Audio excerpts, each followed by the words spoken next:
approval of the September 26, 2017 regular commission meeting minutes. Mayor Mance, I make a motion to approve the minutes. There were one little indication has been corrected. Make a motion to approve the minutes for the September 26th meeting. I'll second it. What corrections did you make, Ron? All the way on the back page. There was no second. Neil seconded that. Okay. And there's some, it says that Lindy seconded something and she wasn't here.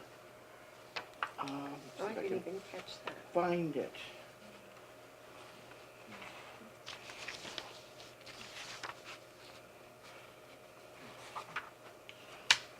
I didn't even catch that either. I don't know if I can only find it. Very first one. Item Okay. A. Okay. I don't know who seconded. It's number 7A. It says that Commissioner Schuster seconded the motion, and Commissioner Schuster wasn't here.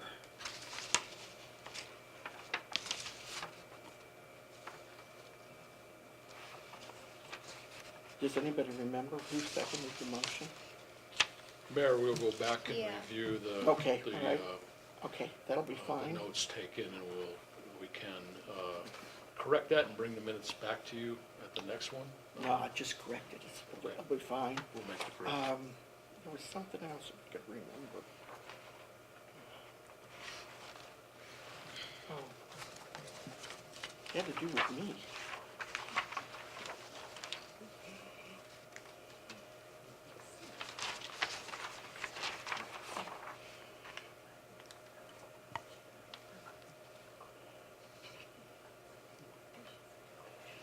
Oh, here, where it's, Mayor Mann stated that there was an error in the resolution, and the city of Lamar needed to be changed to Colfax County.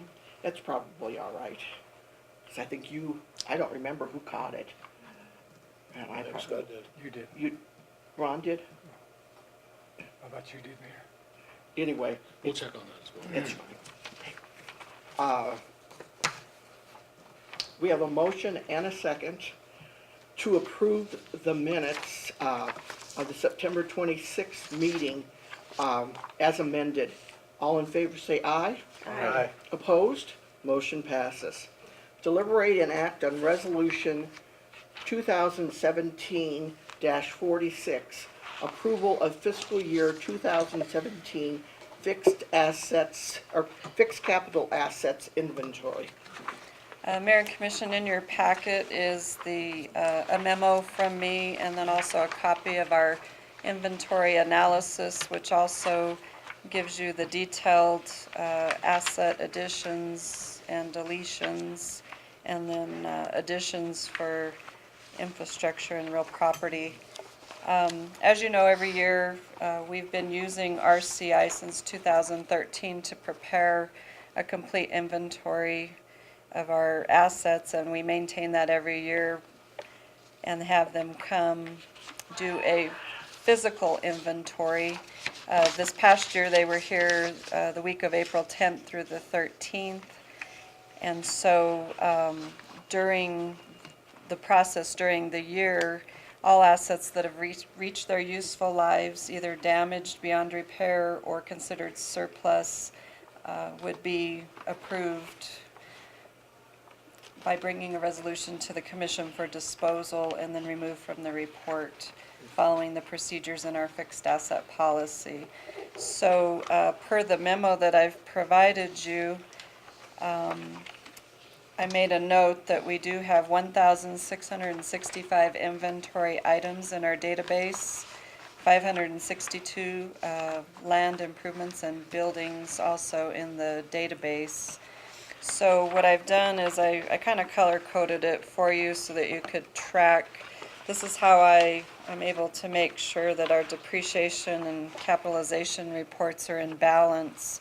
So the auditors, we do calculate depreciation on all items over $5,000. And so the yellow highlighted items all agree with our ending balances. The only variance you'll see is from the previous year is we did transfer 2 older trucks from the water department to the city, and then RPS also transferred a 1998 loader to our public works department. And then everything else, I provide the auditors a summary of our additions and disposals, and we do separate sanitation separately because it is represented as a separate enterprise fund. So I keep a binder with each department's individual listing, and then when the auditors come, which they were here last week, we've provided them with the depreciation schedules by the different item classes that you see on that analysis report. So, and that's what's tested and also represented in our audit report. Is there any questions? Looks like a lot of work for you. Good Said job. it looks like a lot of work for you did there. Yeah, and I apologize, I didn't have it all together at the last meeting. We were still kind of reconciling and making some entries on some of the street improvements and things that we made throughout the year. So, like I said, I've given you the copies so you could see what the additions were since the report that I presented to you last year. Michael, on the first page after your letter, I guess it says capital and depreciation report.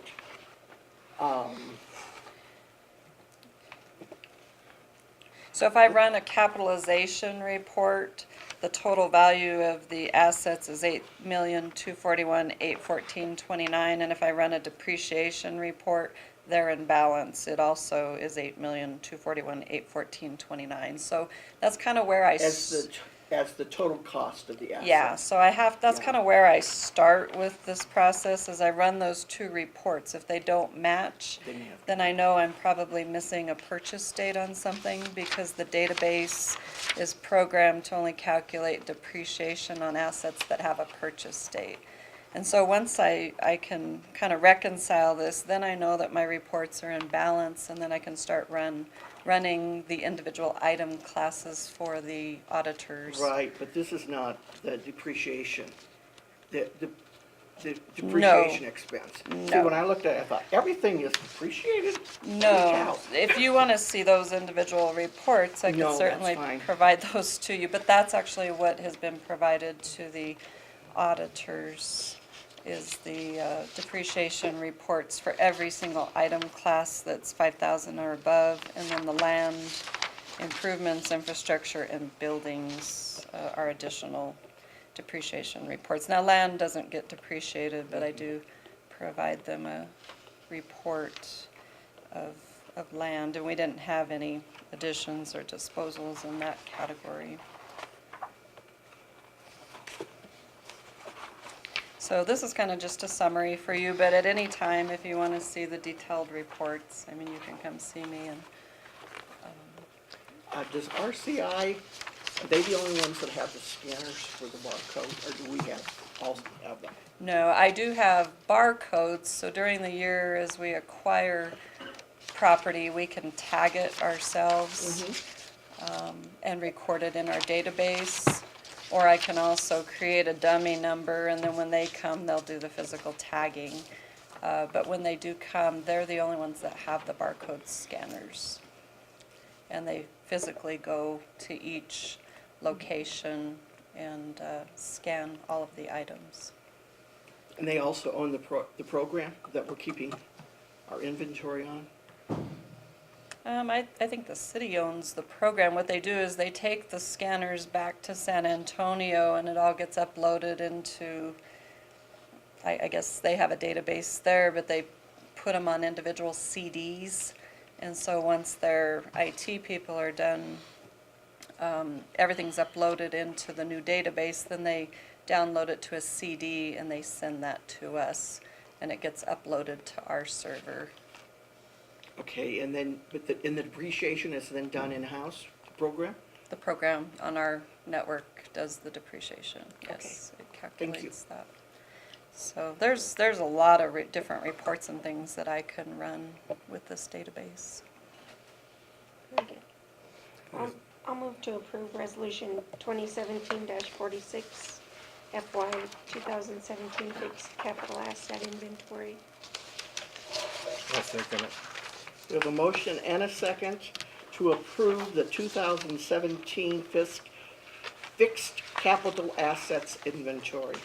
All in favor say aye. Aye. Opposed? Motion passes. Deliberate and act on event, Calvary Baptist Church Hayride. Mr. Berry? Mayor and Commission, in your packet, you have a permit checklist of the event. You'll remember that the Hayride is an event that we also did last year. Our staff, including Police Department, Fire Department, Public Works, and myself, have reviewed the event. In the packet, you see the route listed for the event. It lasts about an hour, and we asked them to check with us so that we can monitor that event and be prepared in case there are any emergencies involving that. So we have done that. We recommend your approval of this request, and our staff is familiar with the event because it has been held before. Anyone have any questions? I'll make a motion to approve the event at Calvary Baptist Church Hayride. Second? We have a motion and a second to approve the event for Calvary Baptist Church Hayride. All in favor say aye. Aye. Opposed? Motion passes. Deliberate and act on Raton Main Street's downtown trick or treat. Mr. Berry? Mayor and Commission, similar process on this event. This is sponsored by Raton Main Street. They, of course, are here a lot with various events, very familiar with our process. We're very familiar with their events. This is an event that has been held previously. Ms. Sanchez is here representing Main Street if you have any questions, but it is a safe trick-or-treat event in the downtown area. It has been reviewed by staff, and our recommendation is approval. Questions? Nope. I'll move to approve the Main Street's downtown safe trick-or-treat event. I'll second it. We have a motion and a second to approve Raton Main Street's downtown trick or treat. All in favor say aye. Aye. Opposed?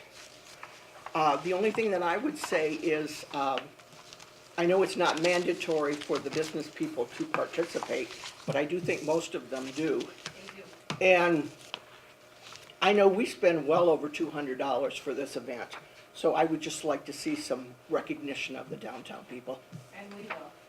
Yeah, I know it is expensive because there's probably 500 kids or so that trick or treat that day. Yeah. You do appreciate the merchants, participating. And that's fine. Mayor, I was remiss in probably providing some details. This will be held on October 31st, starting at 3:30 p.m. At Ripley, right? And the location is downtown business area, Savage to Rio Grande, and Diana, that is on South First. Is that correct? And second, the merchants on second. And Second, okay. So it'll be throughout the downtown area. Great. Our next item is a public hearing on ordinance number, pardon? Excuse me, there was no vote on the last one. I thought we voted. No, we didn't? Oh, I'm sorry. All in favor, say aye. Aye. Public hearing, ordinance number 996, solid waste ordinance, replacing and repealing all existing ordinance pertaining to solid waste. Mr. Berry. Mayor and Commission, the repeal and replacement of the solid waste ordinance is something that we have talked about now for the previous several meetings, and we have requested input from the public. I have not received any input in the way of written input or phone calls or people coming in to talk about it, but the proposed ordinance is on the city website. It would in its entirety replace the existing ordinance dealing with solid waste. We have talked in past meetings to try to detail out what's included in the solid waste ordinance, and there are a number of things. And generally, those things are to address issues that we have currently. This is something we've talked about in some length. I can answer any questions on it. It is a public hearing. We have gone really to excess in the requirement for public hearings, but that's in order to give the public plenty of opportunity to address the commission in regard to this change. There are several substantial changes in the ordinance, but I would stand for any questions, just to let you know, I have not received any input from the public. Input, yeah. Right. Is there anyone here that wants to address this item? No, Ernie? Mayor, I would just let you know that we would anticipate action at the October 24th meeting for a final vote by the commission. And public comment is accepted until that time. So people could attend the October 24th meeting where they could submit their comments in writing. They could call on the phone, however they want to do that. You said there were several substantial changes. Would you care to address those? Yes, Mayor. Number one, in the existing ordinance, there are numerous references to the city landfill. And, it's been several years since we've operated a landfill. And the operation with a transfer station or a convenience center to transfer to another landfill really substantially changes some things in the operation. So we remove the reference to the landfill. We clean up some of that conflict that existed because we no longer operate a landfill. There are some conflicting terms as far as what residents or businesses or users of the system are allowed to do as far as disposal, particularly as far as leaving items by the dumpster or in the alley. Clearly under this ordinance, that is strictly not allowed. And there was some conflicts in the existing ordinance that said you can't leave bulky items in streets or alleys, but in other areas of the ordinance, it told you what you could do to leave bulky items in the alley. So we've cleaned up that language, and it's simply the anticipation is that the generator of solid waste will either will deliver those bulky items to the convenience center. And as far as municipal solid waste, that's what the containers are for, and residents or users of the system have a responsibility to get the solid waste, municipal solid waste, in the container and the lid closed. And of course, this is in reference to the bare dumpsters, which only work if the lid is closed and latched. And if it's not, we've defeated the purpose of having bare dumpsters. So that's a particular issue that we've had around town is we've provided bare dumpsters. Some residents have left the lid open. We've had bears get in. We've had the lid closed and trap bears in there. We have a dangerous situation with that. So clearly under the ordinance, there's no conflict there. That's the responsibility of the landowner. Fees for municipal solid waste are clarified, but not changed. There would be a particular class of solid waste user that will have an adjustment, and that would be for mobile home parks or apartments. And the conflict that we have now is that sometimes those are treated as a commercial enterprise, and that's because they may have a single water meter. And in that case, it's hard to identify individual structures. So the new ordinance will deal with that. And some of those users may see a difference in their fees. Most part, mobile home parks or let's say apartment buildings would see a residential fee for each unit. And that's probably an increase over what they experience now. Some of them actually might see a decrease or something similar, but generally I think they would see an increase. But the dilemma there is that someone in a mobile home in a trailer park would generate the same volume of solid waste as, let's say, a single resident living in an individual home, but they may be billed at different rates, but the impact is the same. So there is some language clarifying that, although I would point out again that rates do not change in this ordinance. If someone has debris and doesn't have a truck or something to move it, what kind of stipulations have we put in there for that? Well, that person can call the city, and if we make an arrangement, we will send a crew out and we'll pick up really any kind of waste.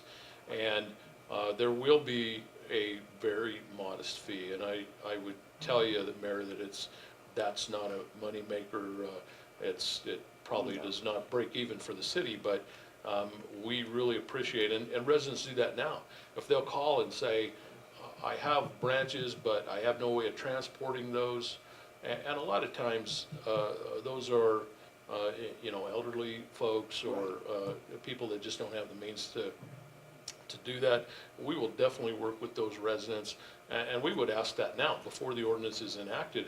If people will call the city and say, I have this particular need, we will really work with those people and take care of that issue. So people have that option currently. They can just simply call down here, and a number of people do. The great majority of people don't. And what we see commonly is people will have branches, furniture, appliances, those kind of things loaded on a trailer or in a truck, and they'll haul it to a location and dump it there, where you're probably minutes from the convenience center, and it would save ratepayers just so much to just go ahead and take that to the convenience center. There's not a fee for city residents to bring yard waste, to bring appliances, to bring furniture, to bring mattresses. There is no fee. We'll accept that, and it's 100% better than city crews chasing those loads all over town. And currently we're behind. Our alleys are in bad shape, but there is so much of that dumping that it's it's beyond our ability, manpower-wise, to really keep those neat and clean. But citizens of town, residents can really help with that. Do you want that kind of material put by the dumpster in the alley, or some of them aren't in the alley? Or do you want the property owner to keep it at their property? Well, if the property owner says, I don't have a way to transport this, and they will call up, a lot of times if they'll put it in front, it's a lot easier to manage than in the alley. And so if they'll simply call the office, we'll have someone make an arrangement, and it may be on a case-by-case basis what they do, but our staff here will work on the details for them, and we'll come up with the best plan for each individual case. And it really is just a simple phone call. Our people would be glad to talk to a homeowner who has an issue there and accommodate that. Okay. And there, like I say, Mayor, there may be a fee, but it is very modest. Okay. It's not the kind that's going to be an imposition on anybody. All right, okay. Any other questions? No? Okay. We had no one that wanted to address us, so we can go on to city manager's report. Mayor and Commission, I would report to you that we have commenced construction at the Raton Municipal Airport on 2 airport-related projects. They're projects we've talked about several times. One is the reconstruction of Taxiway Alpha, and the other is the new construction of Taxiway Delta. Contractor is Northern Mountain Constructors. They began construction last week.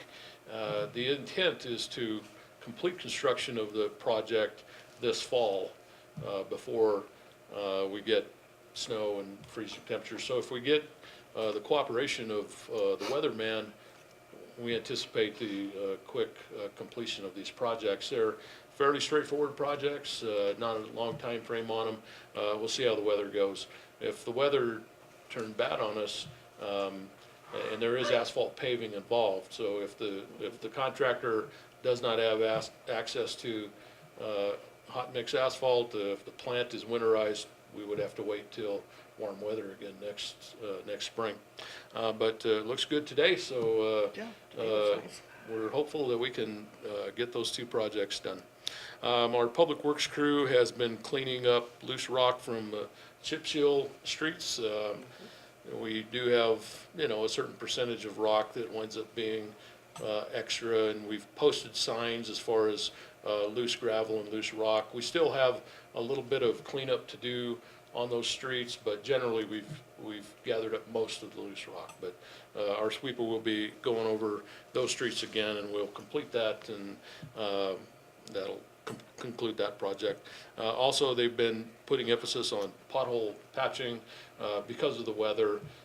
We've had the incidents of potholes in various places, and so I think they made pretty good progress. We're always chasing potholes, but they've been out there doing a pretty good job on catching up with that.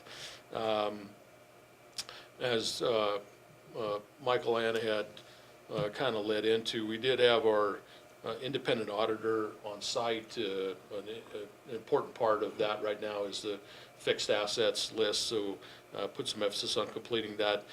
They were here at City Hall last week for a week worth of field work for auditors, and so we've made good progress on the audit towards getting that done and submitted.